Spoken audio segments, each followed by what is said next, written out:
আদর্শগত লড়াই সবটা বলেছে। এখন মাটিতে দাঁড়িয়ে আমাদের লড়াই করার কথা। লড়াই কার বিরুদ্ধে?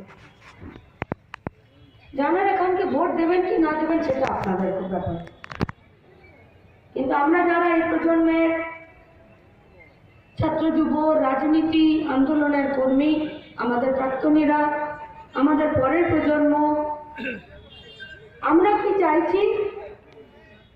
আমাদের জন্য ভোট করতে গেলে আপনি কোন দিকে ভোট देवें? कोई पूछा हम लोगों से? बीजेपी का पार्टी देश को, इस पूरा भारतवर्ष को विश्वगुरु बनाने चले थे। जानते हैं ना आप लोग? देशेर प्राइम मिनिस्टर বলেছিল যে গোটা ভারতবর্ষটা বিশ্ব